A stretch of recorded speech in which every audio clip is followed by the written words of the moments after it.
Clear prop.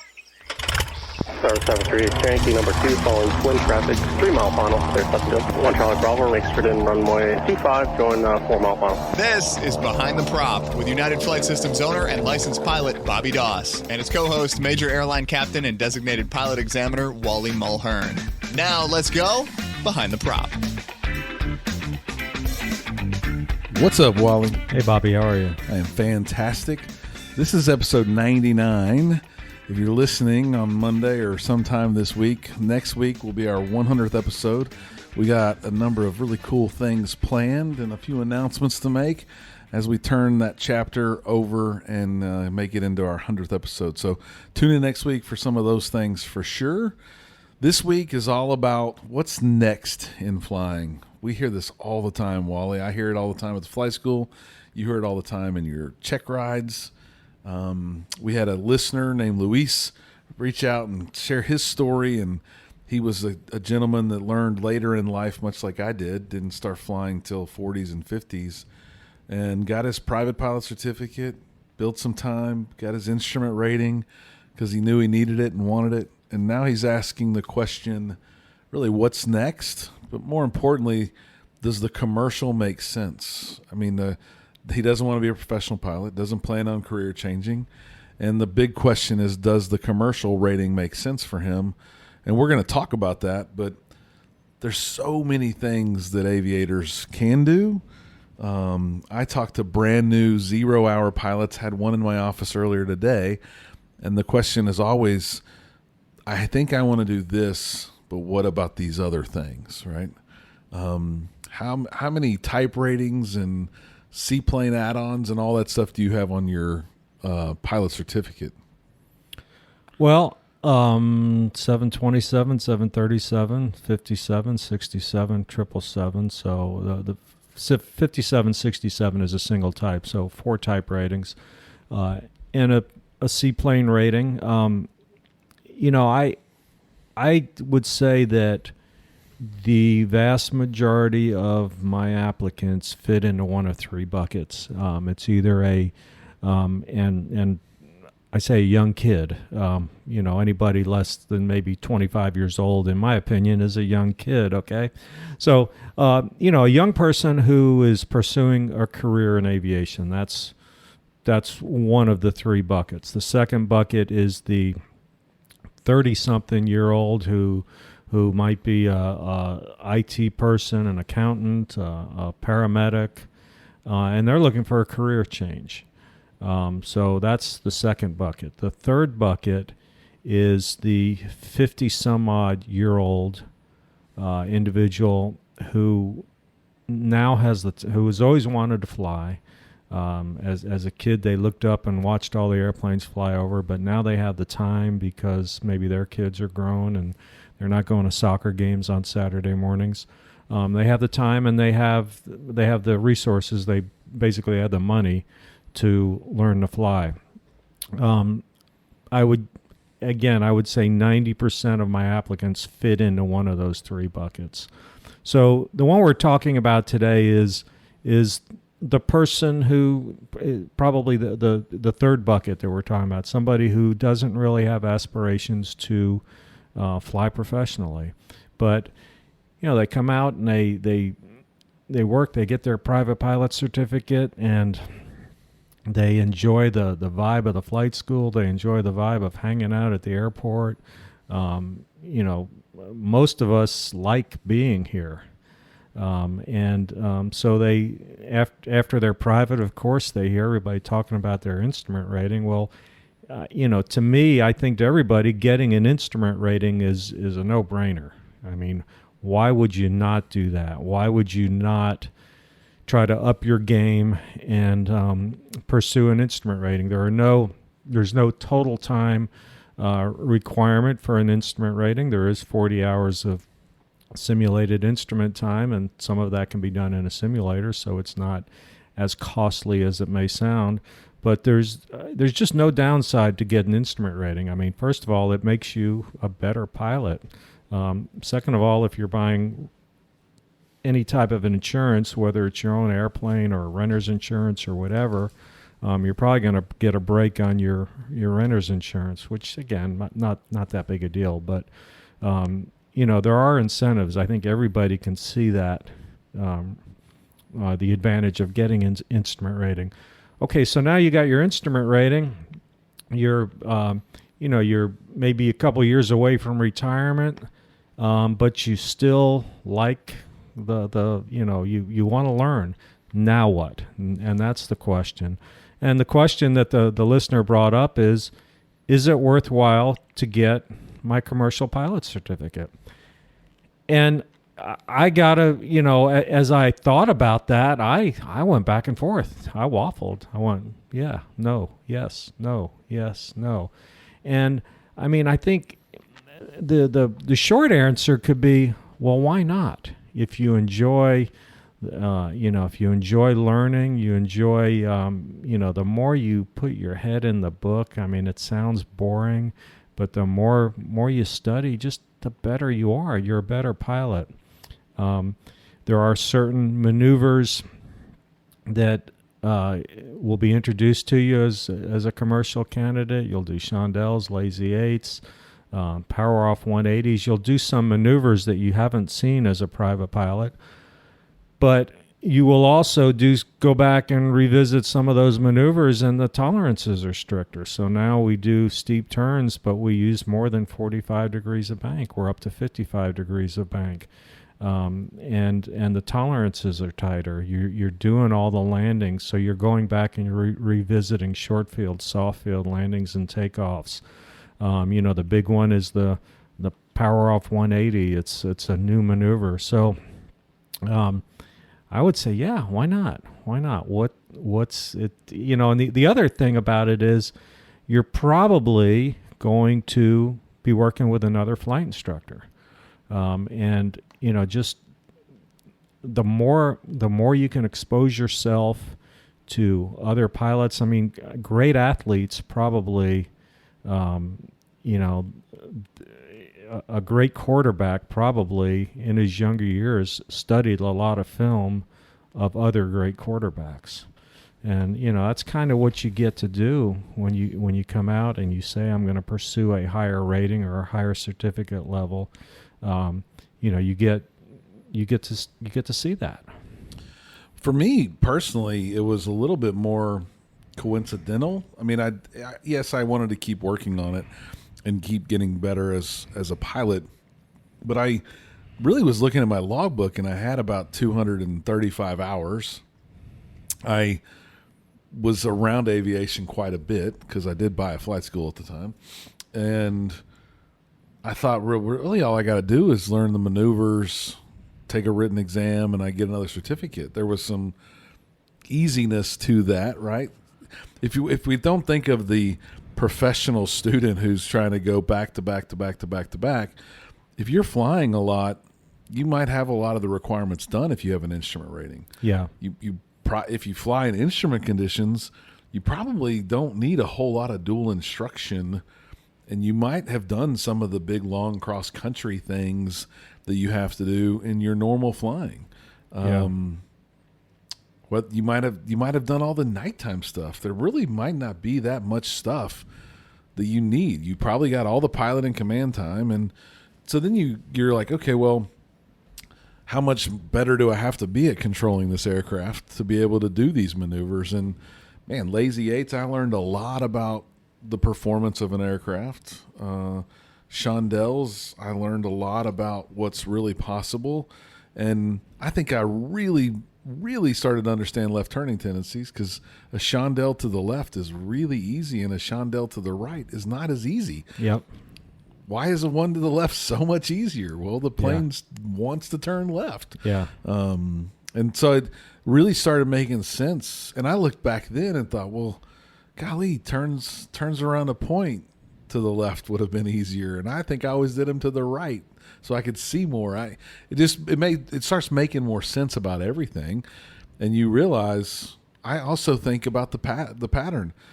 I flew a lot of right pattern, but a left pattern is a little easier than right pattern because of left turning tendencies. I don't think I ever thought about that when I was a private pilot learning how to fly. Right. I felt that just felt weird to go a different direction, not that the plane was not wanting to turn in that direction. So the commercial became kind of happenstance for me because I was already done with so many of the maneuvers. I think I had to do one long cross country, the big one, and then get pretty proficient in the maneuvers and the power off 180s. And then for me, it was more about after that one, what's next. Right. I didn't have the multi-engine time. I definitely didn't have the book smarts to become a CFI. And I think Luis is asking us the same thing: is a commercial like a bachelor's degree and a CFI like a master's degree and an ATP like a PhD? Are they those levels of training? And similar, but I really think in our world, what Wally and I talk about often is the gold standard really is that CFI. Absolutely. That's the PhD. And the reason for that is because you have to learn how to teach all the material. Yeah. And if you love aviation and you learn how to teach aviation stuff, you're going to have a million opportunities to be involved in aviation stuff. And if that's not the next right path, we'll come back to the gold standard of being a flight instructor. What about all the other stuff? We've had glider people on the show talking about all the experiences that you could learn and become a much better stick and rudder person by trying to fly something that has no power, no thrust. It's just got wings, and you got to fly from point A to point B and land that thing. That would be very interesting. Yeah. I've never pulled a speed brake, but I could pull a speed brake if I got my glider rating. And surely be a better pilot. You said seaplane. I'm interested. We're having a little drought here in the southern part of Texas right now, so our sea lane is closed at the moment because it's not got enough water in it. Somebody said you could see pipes down there in the water, so I don't think that would be where I'd want to fly or land. But a seaplane rating would be fun. It would. You got yours in Alaska, I think. Yeah, I did up in Fairbanks. I just think, those of you who have listened to many episodes know that one of my other passions is being a musician. I'm a drummer, and would going out and taking trumpet lessons make me a better drummer? It would. Anything that I can do to expand my musical abilities is going to affect my ability to be a good drummer, and that's the way it is, I think, in aviation. I mean, I learned a whole lot about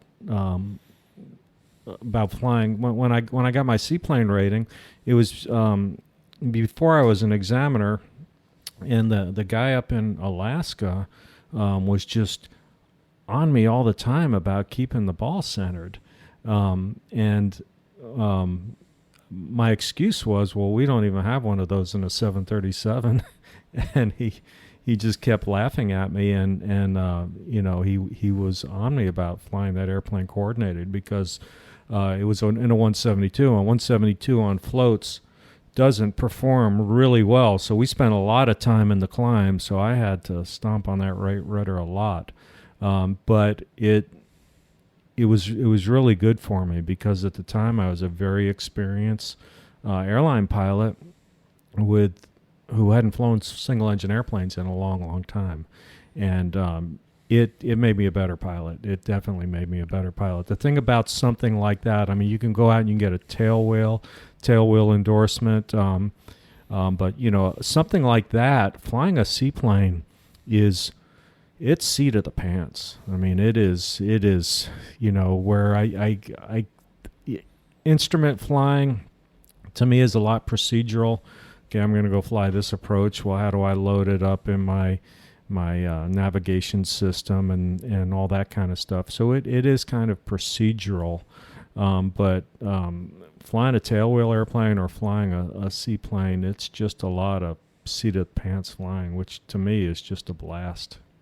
I don't have my tailwheel endorsement either, but I hear everyone that has it, they really love to fly something slow and low and get that tail wheel time because it's just peaceful flying. Open windows in a Cub flying somewhere sure seems exciting, but I just haven't been able to get that one knocked out yet. What other?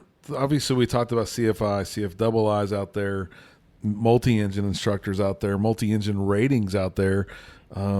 I've said it many times on the show. I don't think I became a really, really good pilot until I got my multi-engine rating, and that was because I just didn't understand the physics of what all was going on until there were two engines, and they rotated the same way, and I had a critical engine, and really started understanding what the slipstream was doing, and really understood what was happening when one engine failed versus another engine. And I think more than anything, it made the takeoff briefing become real to me.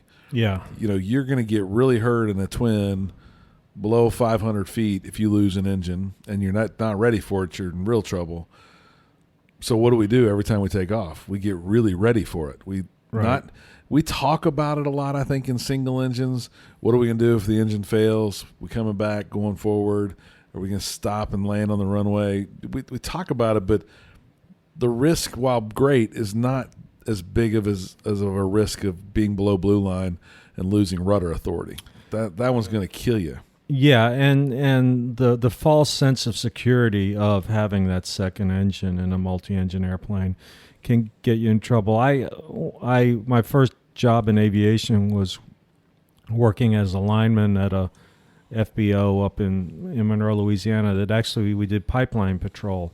And I can remember coming in, and one of the pilots coming in one day, his name is Dennis, and we were talking, and I'm filling the airplane up with fuel, and I said, man, it's just got to be nerve-wracking to fly 8 hours a day down at 400 feet.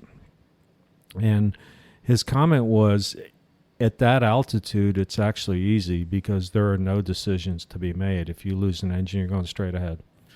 And you don't, so there's no decision making. That's where people get in trouble in a twin engine airplane is, do I go or do I not go? Right. Essentially. Making that decision. So, and the other thing is weight and balance is so much more critical in a multi-engine airplane. I believed it when I got all my single engine ratings. Okay, yeah, we need to be within this weight limit, and we need to fit within the center of gravity box somewhere.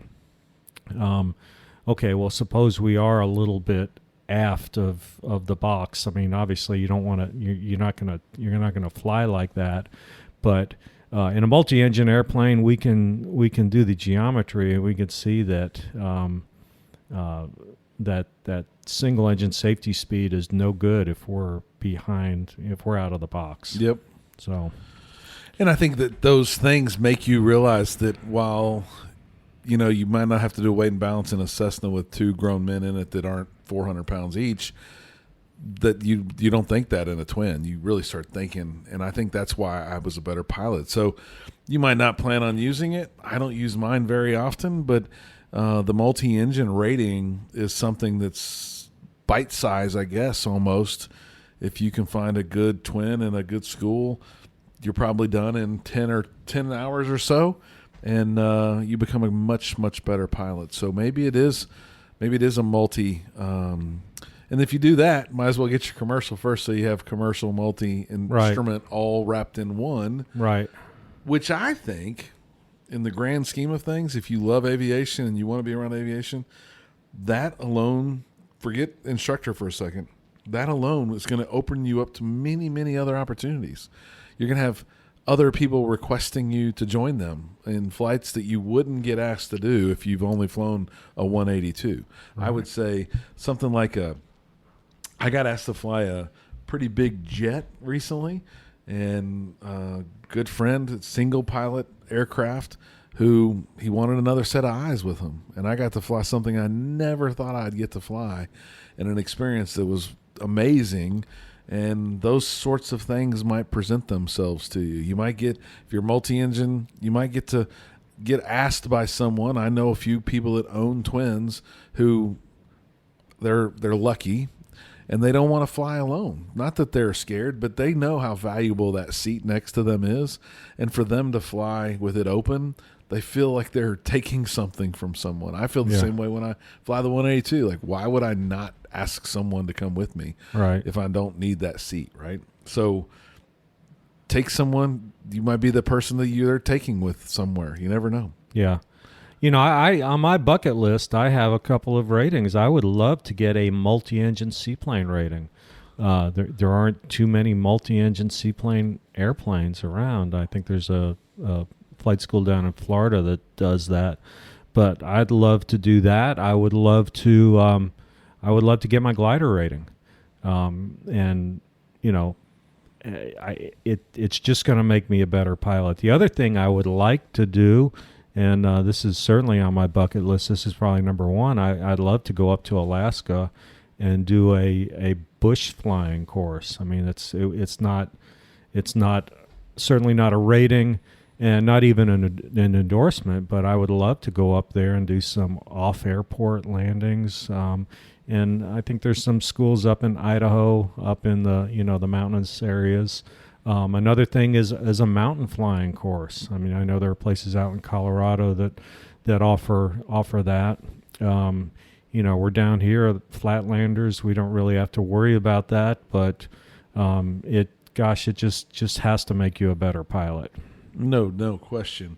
You want to be one of those people that can land like in 3 feet in that bush plane, Yeah. The short landing contests where they literally 12 guys land inside of 3 feet. And then they take right back off and they don't move much either. That does look like fun flying for sure. What kind of demand is there for a multi-engine seaplane pilot? I don't think there's much demand at all, but that's part of the fun of it. It's one in about 3,000 of them in the world. Yeah. Well, we had the chief pilot from Goodyear on, which was an early on show, and it was a very interesting conversation talking to a blimp pilot and his experiences. I think my bucket list would probably have a rotor on it somewhere. I'd love to be a helicopter pilot. Yeah. I've always been fascinated that those things can even stay in the air. And the fact that they can land with no power is even more interesting and exciting to me. It doesn't look very appealing to do the power off landings in those in a helicopter, but I'm sure once I understood the physics, I would appreciate it and want to get proficient in it. So there's tons and tons of things to do that'll make you better. But to Luis's very specific question, is the commercial worth it?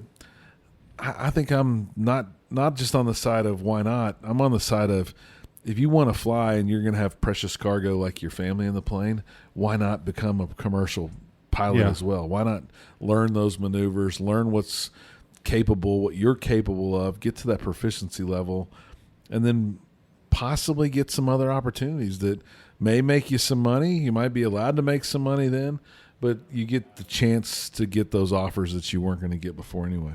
Yeah. And as we're sitting here, I pulled this up. I just realized there is a multi-engine seaplane for sale just a couple miles from here up in Conroe. It's a 1954 Grumman Albatross. I think it's an Albatross. It's a HU-16 for $400,000 if anybody's interested in that. But that looks like that airplane would be a blast to fly. That would be neat. A flying boat. Well, that'd be a big boat too. That one would for sure. What horsepower do those engines have on that thing? I don't know. I'm not sure. I bet they're pretty big. You talk about a 172 not performing well with floats. A light twin with floats ain't going to perform very good either. Blue Line's going to be a pretty big number, I would suspect. For sure. I would think so. So we didn't talk about these, but the other things are the high performance endorsement, the complex endorsement. Those things kind of happen more when you get to that commercial level. If you don't have those, by all means, seek those out. Many, many, many, many moons ago at United Flight Systems, they had a hot air balloon, and they would let people get their balloon certificate as an instructor and let people take rides in a hot air balloon. that seems interesting. I don't know that I would ever want to command a hot air balloon by myself. Seems a little bit out of control, but Yeah. it sure does look peaceful when you see a bunch of balloons floating across the sky. Yeah. Somebody's got to do it. If you really love aviation, maybe that's one for you to try as well. But let's talk about instructors. Why do we think that the instructor's the gold seal? It really is the PhD. Even some ATPs that maybe weren't instructors, they maybe came through the military. They know a lot about aviation. They know a lot about the plane they fly. But to be a teacher of a topic, whatever that topic might be. My previous life, I was in technology. When people ask me a technology question, I'm pretty good at explaining it to them because I taught a lot of that technology. I still like to teach. I look forward to finishing my certificate one day, but you're just that much better. You know a lot about the subject. We probably know a lot as a commercial pilot, but to teach it, to try and give the structure by which you have an objective and you have completion standards. On top of that, you've learned the fundamentals of instruction that give you that. And then you teach someone to get to that completion standard, whether it's the book knowledge or whether it's the actual flying stick and rudder knowledge. That's got to be where you're the best you can possibly be. Without a doubt. I mean, I got to witness this firsthand with my daughter. We last summer were working on her commercial certificate, and I was her instructor. We went out, we did all the maneuvers, and she could do all the maneuvers just fine. And I would ask her to explain them to me, and she would. But whether she did or not, I don't know. But she just recently got her CFI probably 3 months ago or so. And, man, you talk about light bulb moments, because now she's really explaining it to me. And I don't know if it was just a confidence level or what, but I feel like you really don't know how to do it until you teach it. Yep. And, and I've taken that to that level with my airline career. I've been a check airman on every airplane I've flown at my airline, and just recently interviewed to be a check airman on the 777, and I actually do some training in a couple of weeks to do that. So I'll be teaching that. And one reason for me was you just know it so much better when you're teaching it. Yep. First of all, you hold yourself to a higher standard, I think, because boy, you don't want your student to ask you a question that you don't know the answer to. You can only say, well, why don't we look it up, so many times. So the reality is, forget again CFI. Just talk about all the things that we do. When you've had to teach it, and maybe you don't even want to be a CFI, but you incorporate the thought process of teaching others, become a volunteer, do something, go work at a museum, an aircraft museum, an aviation museum of some sort. When you answer the questions that people are asking you all day, you're much better at delivering the content and the information. As a flight instructor, I look forward to the day where I see students having those light bulb moments. I had this rare opportunity recently in our full motion simulator. Someone was struggling with shooting an approach, and I'm not an instructor yet, but I am a proficient instrument pilot, and I just saw them overcorrecting. And there's not a pilot handbook of aeronautical knowledge that says this is how you prevent someone from overcorrecting. You've got to have a little of your own technique. What stumbling blocks did you work through to be able to do it? And I just told him, I said, quit looking at the attitude indicator. Like, he kept trying to get that thing, I think, to not rock, and the heading indicator to stay closer to the number he was trying to stay on. But it was just a big S turn was all it really was. Yeah. And he couldn't figure out. And he wouldn't stop looking at him, so I just covered him up. I said, we're going to fly. This was in a simulator, everyone. We're going to fly, and you're only allowed to look at the turn coordinator, because you don't realize how much rate of turn you have every time you turn this aircraft by using the yoke. Let's just fly with the turn coordinator. Everything got smooth.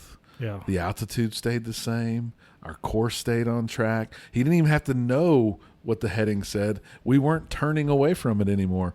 And it was just this aha moment that he realized, and he's been flying for a long time.